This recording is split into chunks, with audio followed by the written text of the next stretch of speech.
ತಿಪಟೂರು ಪ್ರಯಾಣಿಕರಿಗೆ ಕೇಂದ್ರ ಸಚಿವ ವಿ ಸೋಮಣ್ಣ ಗುಡ್ ನ್ಯೂಸ್ ಕೊಟ್ಟಿದ್ದಾರೆ. ತುಮಕೂರು ಪ್ರವಾಸ ಕೈಗೊಂಡಿದ್ದ ಸಚಿವ ಸೋಮಣ್ಣ ತಿಪಟೂರು ರೈಲ್ವೆ ನಿಲ್ದಾಣಕ್ಕೆ ಭೇಟಿ ನೀಡಿದ್ದು ಜನಶತಾಬ್ದಿ ರೈಲು ನಿಲುಗಡೆಗೆ ಗ್ರೀನ್ ಸಿಗ್ನಲ್ ಕೊಟ್ಟರು.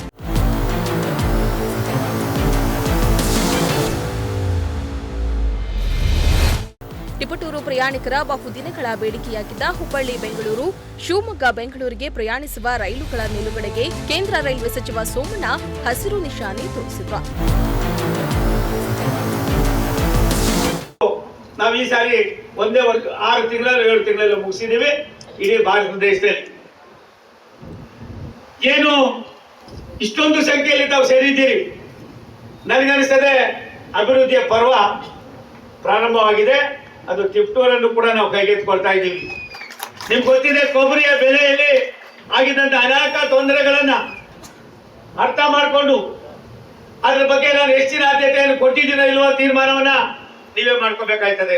ಸಾಹೇಬ್ರೆ, ಮಾಧ್ಯಮದ ಸನ್ಮಿತ್ರರಿಗೆ ಹೇಳ್ತೀನಿ, ಇಲ್ಲಿ ಏನೇನು ಹೇಳ್ತೀನಿ ಈ ಎಲ್ಲವನ್ನು ಕೂಡ ನನ್ನ ಅವಧಿಯಲ್ಲೇ ಪ್ರಾರಂಭ ಮಾಡೋ ಜೊತೆಯಲ್ಲಿ ಮುಗಿಸ್ತಕ್ಕಂಥ ಪ್ರಾಮಾಣಿಕವಾದ ಪ್ರಯತ್ನವನ್ನು ಕೂಡ ಮಾಡ್ತೀನಿ.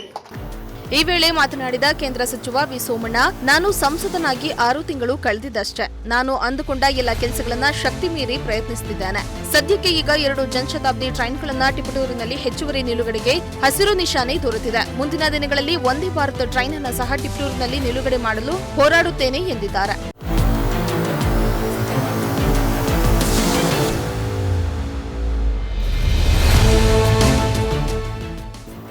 ಇನ್ನು ಕಾರ್ಯಕ್ರಮದಲ್ಲಿ ಶಾಸಕರಾದ ಮಸಾಲೆ ಜಯರಾಮ್, ಜ್ಯೋತಿ ಗಣೇಶ್, ಸುರೇಶ್ ಕುಮಾರ್ ಹಾಗೂ ಉಪ ವಿಭಾಗಾಧಿಕಾರಿ ಸಪ್ತಶ್ರೀ, ತಹಸೀಲ್ದಾರ್ ಪವನ್ ಕುಮಾರ್ ಸೇರಿ ಹಲವಾರು ಮಂದಿ ಉಪಸ್ಥಿತರಿದ್ದರು.